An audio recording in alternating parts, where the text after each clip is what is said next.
Suppose this is a circuit. There is a battery and there is 2 ohm and 3 ohm connected in series.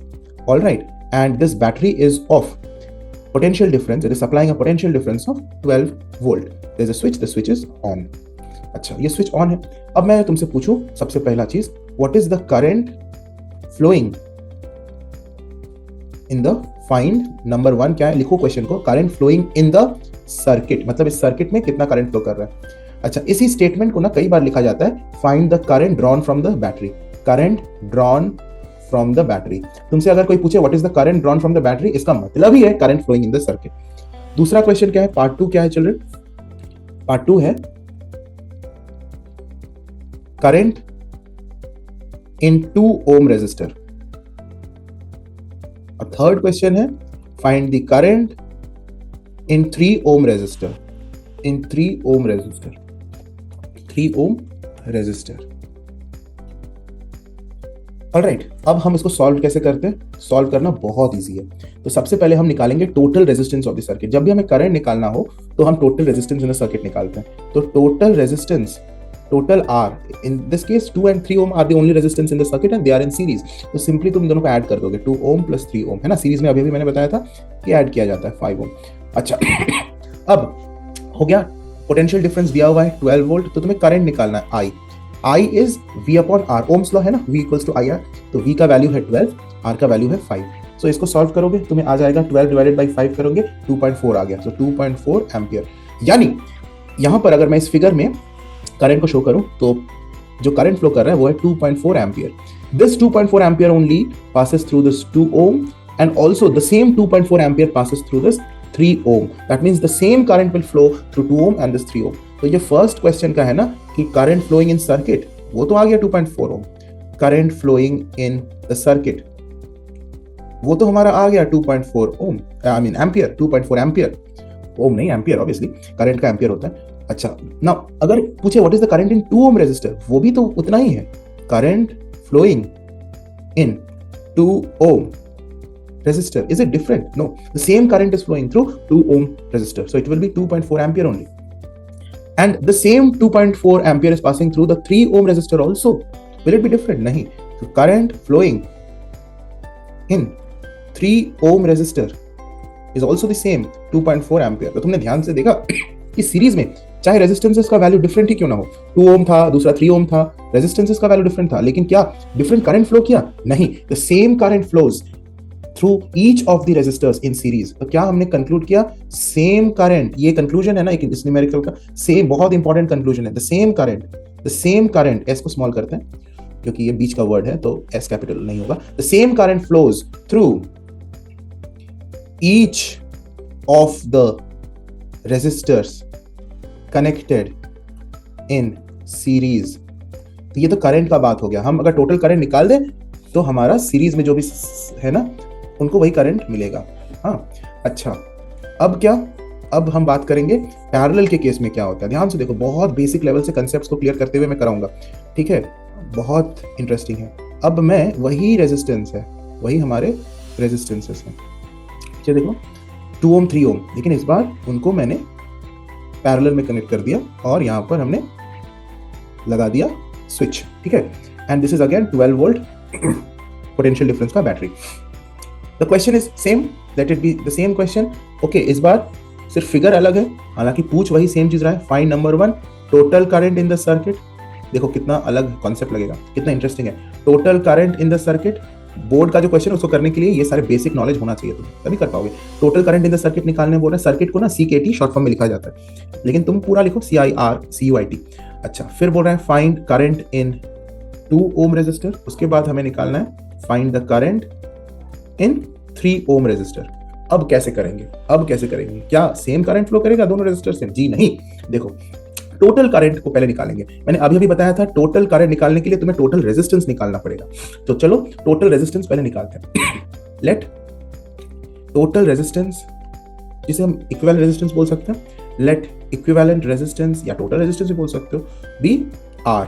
अब ये तो parallel में, इसलिए 1/R is equal to 1/2 plus 1/3 करेंगे. इस 2 और 3 को रेसिप्रोकल करके ऐड करेंगे, फिर जो आएगा उसको रेसिप्रोकल कर देंगे. That will be the equivalent resistance. पिछले क्वेश्चन में सीरीज में था इसलिए सिंपली ऐड किया था, 2 + 3 किया था. इस बार 2 + 3 नहीं करेंगे. ओके, एलसीएम इज 6, तो 3 + 2, 5/6, तो आर कितना आ गया 6/5 ओम। ओके, तो 6/5 ओम आ गया हमारा, विच इज 1.2 ओम।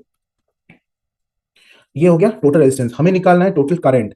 अच्छा, V का वैल्यू दिया हुआ है 12 वोल्ट, तो total current simply ohm's law से निकालेंगे, जैसे पिछले क्वेश्चन में किया था। Total current I is equal to V/R। V का वैल्यू 12 वोल्ट, R का वैल्यू 1.2, यानी 6/5। ये 5 ऊपर चला गया, ये 6/5 को मैंने यहाँ पे डिवाइड किया, तो ये 5/6 हो गया ना, मल्टीप्लाई करके। सिंपल मैथ से 6 2 12, तो हमारा आ गया 10 ampere. Okay, now you see the current flowing in this circuit is 10 ampere. 10 ampere. तुमने एक चीज गौर किया, पिछले बार सिर्फ 2.4 एम्पियर फ्लो किया था, इस बार 10 एम्पियर फ्लो कर रहा है, और हमारे रेजिस्टेंसेस वही सेम है, वही 2 ओम 3 ओम और वही 12 वोल्ट का बैटरी। पिछले केस में भी वही 2 ओम 3 ओम 12 वोल्ट का बैटरी। सिर्फ सीरीज में कनेक्ट करने से करंट कितना कम हो गया, और पैरेलल में कनेक्ट करने से सर्किट में करंट कितना ज्यादा हो गया। तो ये गौर करने वाली चीज है कि पैरेलल में ज्यादा करंट फ्लो करता है, क्योंकि रेजिस्टेंस बहुत कम हो जाता है। क्योंकि देखो, जब हमने इसी 2 ओम और 3 ओम को पैरेलल में कनेक्ट किया, तो रेजिस्टेंस, ओवरऑल रेजिस्टेंस सिर्फ 1.2 ओम हो गया, जो कि जो रेजिस्टेंस इंडिविजुअल रेजिस्टर से भी कम है। इंडिविजुअल रेजिस्टेंस को देखो, ये 2 ओम था, ये 3 ओम था, और उनसे भी कम द फाइनल रेजिस्टेंस 1.2। तो पैरेलल में कनेक्ट करने से overall resistance of the circuit decreases, है ना। 2 ओम और 3 ओम को मिलकर 1.2 ओम बना, and 1.2 ohm is less than 2 ohm also and 3 ohm also. लेकिन सीरीज में वैसा नहीं, सीरीज में हमारा इक्वल रेजिस्टेंस 2.4 ओम आया था, सॉरी कितना आया था, 5 ओम आया था। 5 ओम आया था जब हमने 2 ओम और 3 ओम को कनेक्ट किया, जो 2 से भी ज्यादा 5 ओम, 3 से भी ज्यादा 5 ओम। तो फाइनल रेजिस्टेंस जो था, फाइनल जो हमें मिला रेजिस्टेंस, इक्वल रेजिस्टेंस सीरीज में वो ज्यादा था, okay, then this 2 ohm and 3 ohm, individual resistor से भी ज्यादा था। तो सीरीज में क्या होता है, ओवरऑल रेजिस्टेंस इंक्रीज हो जाता है, इसलिए करंट कम है, करंट डिक्रीज हो गया, करंट कम हो जाएगा ना, रेजिस्टेंस बढ़ेगा तो। एंड इन पैरेलल क्या हुआ, जब रेजिस्टेंस डिक्रीज हो गया ओवरऑल, तो करंट इंक्रीज हो गया। काफी इंपॉर्टेंट बात है जो हमें पैरेलल और सीरीज के बारे में जानना है। अच्छा, हम सारी बातों को जो मैं बोल रहा हूँ ना, लास्ट में एक समरी करके लिखा दूंगा, ये सारे कंक्लूजन्स, तुम चिंता मत करो, तुम बस अभी सुनो ध्यान से, और जितना मैं लिख रहा हूं उतना भी लिखो, ठीक है। All right, so total current निकल गया हमारा 10 एम्पियर निकल गया। ऑल राइट, तो this is what number 1 is telling. Number 2 में बोल रहे हैं करंट इन 2 एम्पियर, तो क्या ये 10 एम्पियर ही फ्लो करेगा 2 ओम में, current in 2 Om, current in 2 ओम निकालना है, तो क्या ये 10 एम्पियर इस 2 ओम में फ्लो करेगा? जी नहीं। When current would reach at this point, से पॉइंट ए, करंट, ये जो 10 एम्पियर करंट है, जब ये पॉइंट ए पर पहुंचेगा, the current will split into 2 parts. You see, there are two raste, one path, second path. So it will split into 2 paths, 2 roads. In one of the roads, 2 ohm is there, in another ohm, 3 ohm is there. तो कितना current 2 ओम में जाएगा, कितना current 3 ohm में आएगा, that we have to find out. एक बहुत important trick मैं बता रहा हूँ, बहुत ज्यादा इंपॉर्टेंट ट्रिक। जो टोटल करंट है वो किस रेशियो में डिवाइड करेगा, वो तुम्हें जानना है। 10 एम्पियर का कुछ हिस्सा इस 2 ओम के थ्रू गुजरेगा, एंड 10 एम्पियर का कुछ हिस्सा, कुछ पार्ट इस 3 ओम से गुजरेगा। तो किस रेशियो में ये 10 एम्पियर डिवाइड होगा? वो होगा रेजिस्टेंस के उल्टा रेशियो में। यस, अगर इस, ध्यान से सुनो, बहुत इजी कॉन्सेप्ट है, बहुत इंटरेस्टिंग है, बहुत ही सुंदर सा कॉन्सेप्ट है। अगर इस 2 ओम को तुम R1 मानते हो और इस 3 ओम को R2 मानते हो, तो obviously R1 is to R2, इन दोनों रेजिस्टेंसेस का रेशियो क्या है? 2:3, 2 ओम इज टू 3 ओम, 2:3, है ना। R1 is to R2 is to 3, दिख रहा है।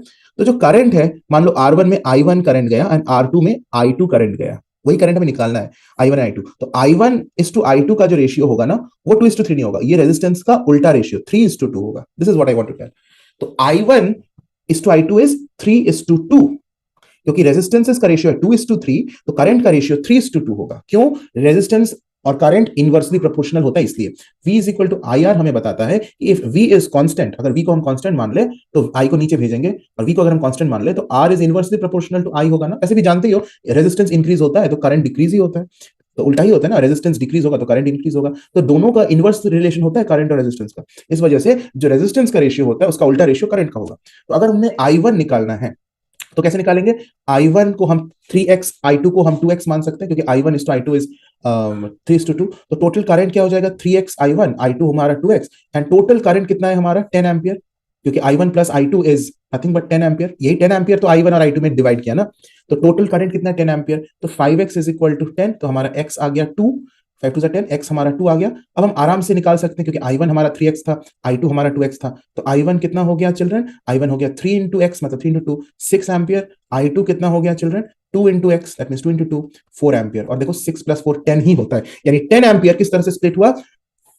I1 6 एम्पियर हो गया, यानी इधर 2 ओम से कितना करंट फ्लो किया, 2 ओम से 6 एम्पियर करंट फ्लो किया, एंड I2 4 एम्पियर फ्लो किया कितना, 3 ओम से। ठीक है, सो टोटल 10 एम्पियर इस तरह से डिवाइड हो गया। अभी हमें पार्ट 2 में तो निकालना था करंट इन 2 ओम, तो लिखेंगे therefore current in 2 ohm 2 ohm resistor is, कौन सा करंट, I1 है ना, वही 2 ओम में है और वो 6 एम्पियर जा रहा है, and current in 3 ohm resistor is, जिसे हम I2 बोल रहे हैं, वो 4 एम्पियर है। तो देख रहे हो सेम करंट नहीं फ्लो किया पैरेलल में, करंट डिवाइड हो गया।